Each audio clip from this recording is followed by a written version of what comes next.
जोहार दोस्तों, आप देख रहे हैं इंडिया हेडलाइंस। और अभी हम हैं मशहूर एक्टर जनाब अली खान के साहब के आवास पर।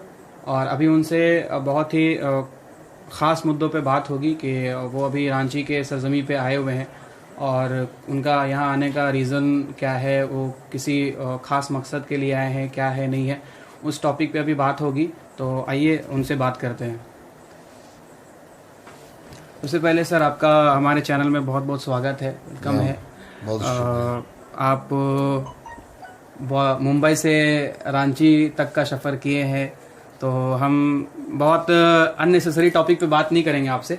बस ये जानना चाहेंगे कि यहाँ आने का रीज़न, और मतलब आप इतने बड़े कलाकार रहे हैं, बॉलीवुड में आपका अच्छा मतलब अपना वक्त गुजरा है, तो बस कुछ टॉपिक्स पे बात होगी, कुछ जानकारियाँ आपसे लेंगे कि यहाँ से वहाँ तक का सफ़र आपका कैसा रहा, क्या अभी आपका प्रोजेक्ट चल रहा है, किस तरह से काम हो रहा है। सफ़र तो बहुत अच्छा रहा, बहुत संघर्ष किया। 1980 में मैं बिहार गया से मुंबई गया था, बहुत सारी फिल्मों में मैंने काम किया। 40 साल की जर्नी एक आधे घंटे में 15 मिनट में तो हम एक्सप्लेन नहीं कर पाएंगे, क्योंकि बहुत लंबा सफ़र तय किया है। लेकिन ये है कि हीरो बनने गए थे, गॉड फादर नहीं था, विलेन बन गए। और 100 से 100 फिल्मों में एज ए विलेन मैंने काम किया जी। जैसे कि हिट फिल्म थी खुदा गवाह जी, सरफरोश, कोहराम, माँ तुझे सलाम जी, इंडियन, अली बाबा 40 चोर। टेलीविज़न में जैसे कि Mahabharat, Tipu Sultan, Akbar the great, great Maratha. कई भोजपुरी फिल्में की, कई तमिल साउथ की फिल्में की, तेलुगु फिल्म की, इंग्लिश फिल्म की, सोमाली दरवेश एक फिल्म की। ये सारी शूटिंग ईस्ट अफ्रीका सोमालिया में हुई। बहुत ही काफ़ी उतार चढ़ाव मैंने अपनी ज़िंदगी में देखा। जहाँ तक सवाल यहाँ का, रांची का, झारखंड का, तो इससे मेरा बड़ा पुराना रिश्ता है। मेरे फैमिली के बहुत सारे लोग हैं, ये भतीजा है मेरा फजल खान। तो मैं हमेशा शूटिंग के लिए रांची आता हूँ, क्योंकि ये बड़ा खूबसूरत लोकेशन है। रांची जो है एक अपने आप में एक नेचर की तरफ से एक गिफ्ट है हम लोगों के लिए। आप पतरातू में जाइए, बहुत शानदार लोकेशन है। तो ये सारी चीज़, फिर जमशेदपुर जाइए, नेतरहाट जाइए, गाना शूट कीजिए, सब। तो ये बहुत खूबसूरत जगह रांची, झारखंड ये जो है।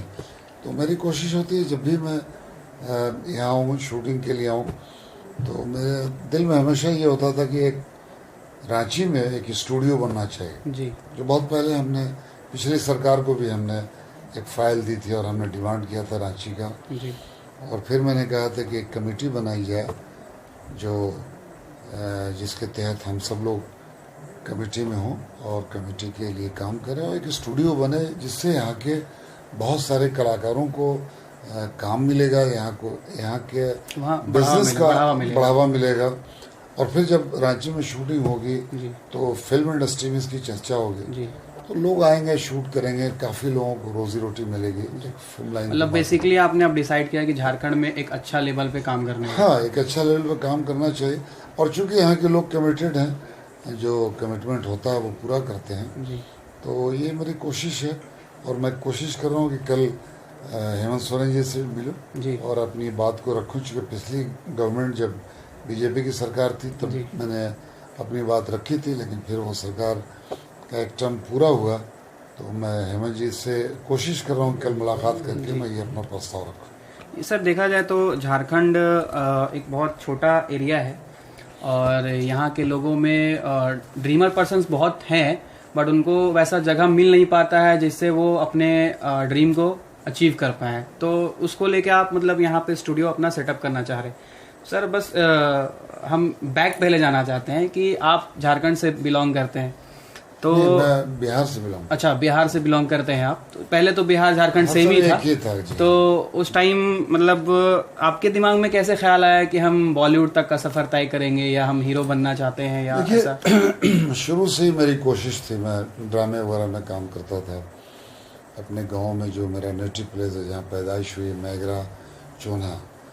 तो मेरी कोशिश होती थी कि मैं स्कूल में प्लेस वगैरह करता था। फिर कॉलेज में जब गया, नूरा कॉलेज में, गालिब कॉलेज में बीएससी किया मैंने नूरा नारायण कॉलेज से, तो मैं हमेशा मतलब एक्टिंग की तरफ मेरा रुझान था और मैं प्लेस वगैरह करता रहता था, एक शौक़ था। और इंडस्ट्री के को बहुत करीब से मैं पढ़ता था, सुनता था, समझता था।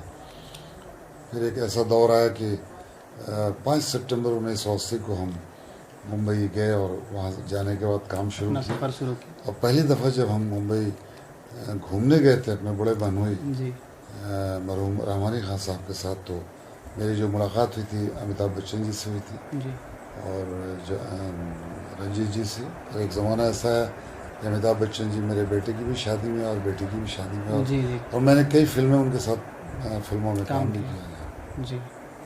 तो सर अभी जैसे रिसेंटली हमने देखा था बिहार में अभी नज़दीकी चुनाव भी है, तो सुनने में आया कि आप पॉलिटिक्स में अपना कदम रख रहे हैं, तो इसके बारे में कुछ? अब देखिए, चूँकि आरजेडी से मैं जुड़ा हुआ हूँ, लालू प्रसाद जी जो आरजेडी के सुप्रीमो हैं, उनसे मेरी बातचीत चल रही है। और शेरघाटी के लिए हमने कहा था कि अगर आप मुझे चुनाव लड़वाइएगा तो मेरा जो क्षेत्र है शेरघाटी, वहाँ से अगर मुझे टिकट आरजेडी देती तो मैं बहुत इत्मीनान से सीट निकाल सकता हूँ। शेरघाटी के आवाम के लिए, जनता के लिए आपका कोई मैसेज हमारे चैनल के थ्रू?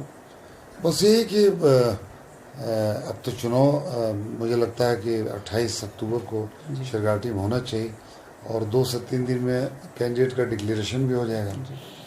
तो अगर मुझे टिकट मिलती है, लालू जी मुझे टिकट देते हैं, तो चूँकि मैं एक बड़े शहर में रहा हूँ, महानगर में रहा हूँ और फिल्म इंडस्ट्री के ज़रिए मैं एक हाई लेवल का कॉन्टैक्ट्स है, तो मेरी कोशिश होगी कि शेरघाटी का जो डेवलपमेंट्स हो सके उसके लिए मैं पूरी कोशिश करूँगा।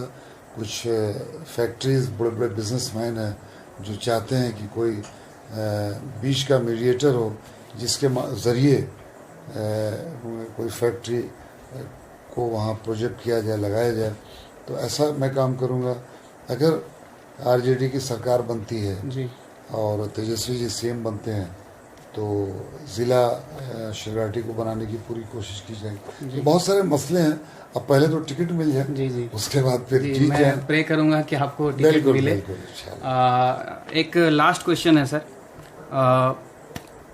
मतलब आपका जो यहाँ से लेके बॉलीवुड तक का सफ़र रहा, अब आप धीरे धीरे पॉलिटिक्स में कदम रख रहे हैं, तो आपका कुछ ऐसा मेमोरी जो आपको हमेशा याद आता हो, बॉलीवुड इतने सालों आप दिए वहाँ पे टाइम, कुछ ऐसा मेमोरीज जिसको आप शेयर करना चाहें? बहुत करीब हो। बहुत सारी यादें जुड़ी हुई हैं कि जब एक आदमी ज़ीरो से हीरो बनता है तो बहुत सारी यादें उसमें जुड़ती जाती हैं। फिल्म इंडस्ट्री मेरे लिए एक मील का पत्थर साबित हुई, जिसकी वजह से पूरी दुनिया मुझे जानती है। हिंदुस्तान तो जानता ही है, मैं अपने स्टेट का बड़ा पॉपुलर एक्टर हूँ, मगध का बहुत पॉपुलर एक्टर हूँ, और मुझे बिहार की जनता या झारखंड की लोगों ने मुझे बहुत प्यार किया। तो मैं समझता हूँ कि ये मेरे लिए बहुत बड़ा अचीवमेंट है। मुझे बिहार सरकार ने बिहार गौरव अवार्ड से नवाजा, बाकी तो कई ऐसे अवार्ड्स मिले हैं मुझे, लेकिन अपने स्टेट से कोई अवार्ड मिलता है, नीतीश कुमार जी ने दिया था, तो एक बहुत बड़ी बात होती है। और चूँकि मैं एक कलाकार हूँ और मैं चाहता हूँ कि कला के ज़रिए मैं जितने लोगों को काम कर सकूं, जो लोग इस काबिल हैं, जो लोग एक्टिंग से शौक़ रखते हैं, उनके लिए जो मैं काम कर सकता हूं करता हूं। फिर बहुत सारे लोग जो जैसे बड़ी बीमारियों में मुब्तला हो जाते हैं, जैसे कैंसर या और भी जैसे हार्ट अटैक की जो बड़ी बीमारी होती है, बाईपास होता है तो लोगों के पास पैसे नहीं होते हैं, तो मैं कई ऐसी NGO से जुड़ा हूँ जो लोगों की मदद करता हूँ। कैंसर में मैं ट्रस्ट में हूँ, ट्रस्टी हूँ, और मैं लोगों की बढ़ चढ़ के मदद करता हूँ। काफ़ी आप समाज सेवा का भी काम बिल्कुल, समाज सेवा में बहुत ज़्यादा करता हूँ। लोग मुझे 12 बजे 2 बजे रात को भी अप्रोच करते हैं, तो मैं अपने आप को रोक नहीं पाता हूँ और लोगों की सेवा करता रहता हूँ। तो चलिए सर, आप जिस भी मकसद से यहाँ आए हैं, रांची आए हैं, झारखंड आए हैं, उस मकसद में आपको कामयाबी मिले। और झारखंड के आवाम से ये अपील है कि आप भी अली खान साहब के लिए दुआ करें कि जिस भी मकसद से ये यहाँ आए हैं वो मकसद उनकी कामयाब हो। आपका बहुत बहुत शुक्रिया हमारे चैनल में। Thank you.